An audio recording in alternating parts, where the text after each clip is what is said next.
आज आपण साध्या सोप्या पद्धतीने तोंडाची चव वाढवणारी मस्त अशी खमंग कुरकुरीत चटणी कशी बनवायची ते बघणार आहोत। ही चटणी 1 ते 2 महिने आरामशीर टिकते। नमस्कार, मी ज्योती, ज्योतिष किचन मध्ये सर्वांचं खूप खूप स्वागत आहे। चला तर रेसिपीला सुरुवात करूया। इथे अर्धी वाटी कढीपत्ता घेतला आहे, अर्धी वाटी शेंगदाणे घेतले, पाऊण वाटी उडदाची डाळ घेतली, पाऊण वाटी जवस घेतली, पाऊण टीस्पून हळद घेतली, अर्धा चमचा जिरं घेतलं, 1 छोटी वाटी खोबऱ्याचे काप घेतले, 1 चमचा धने घेतले, 10 ते 12 लसणाच्या पाकळ्या घेतल्या, 1.5 चमचा लाल मिरची पावडर घेतली, 2 चमचे तीळ घेतली आहे। आपण आता सर्व साहित्य बघितलं आहे। पॅन मध्ये उडदाची डाळ टाकायची, ती छान कमी गॅसवर खमंग अशी भाजून घ्यायची। ती उडदाच्या डाळीमुळे चटणीला खूप छान कुरकुरीतपणा येतो।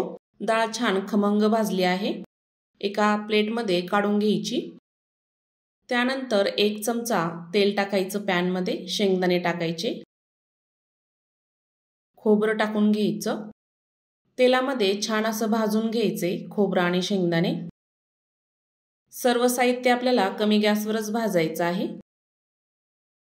शेंगदाणे आणि खोबरं छान भाजलं आहे, त्यामध्ये आपण तीळ टाकून घ्यायची, धने टाकायचे, तेही मिक्स करून घ्यायचे, छान असे भाजून घ्यायचे थोडं 1 मिनिटभर।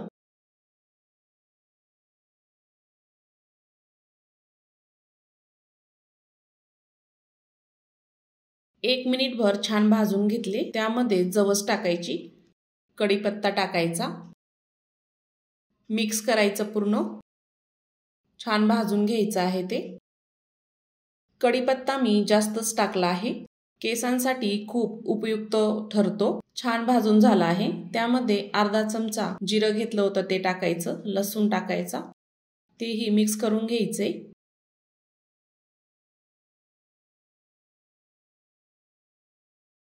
चटणीचं साहित्य छान भाजून झालं आहे, ते थंड होऊ द्यायचं। थंड होईपर्यंत मिक्सरच्या भांड्यामध्ये उडदाची डाळ टाकून घ्यायची, झाकण लावून याला फिरवून घ्यायचंय मिक्सर मधून, थोडं जाडसरच ठेवायचं।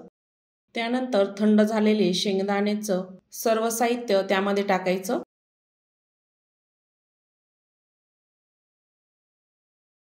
हळद टाकायची, लाल मिरची पावडर टाकायची, चवीपुरतं मीठ टाकायचं, झाकण लावून याला मिक्सरला फिरवून घ्यायचं।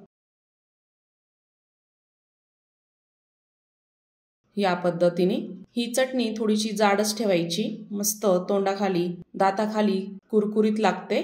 ह्या चटणीमध्ये कॅल्शियम आयरन भरपूर आहे। यामध्ये आपण पौष्टिक असे घटक पदार्थ वापरले आहे। आरोग्यासाठी चांगली तर आहेच, पण तोंडाची चवही वाढवते। पावसाळ्यामध्ये चटकदार अशी खाण्याची इच्छा होते। ही चटणी करून ठेवली तर 1 ते 2 महिने आरामशीर टिकते। तर अशा पद्धतीने ही चटणी नक्की करून बघा। एखाद्या स्वच्छ बरणीमध्ये कोरडी करून भरून ठेवायची। घरामध्ये भाजीला काही नसेल तर ही चटणी भाकरी सोबत, पोळी सोबत खाऊ शकता, थालीपीठासोबत, वरण भातासोबत खाऊ शकता। तर आजचा व्हिडिओ कसा वाटला? आवडला असेल तर चॅनलला सबस्क्राईब करा, बेल आयकॉनला क्लिक करा, म्हणजे नवीन रेसिपीचे नोटिफिकेशन सर्वात आधी तुम्हाला मिळेल। पुन्हा भेटूया अशाच नवीन रेसिपी सोबत।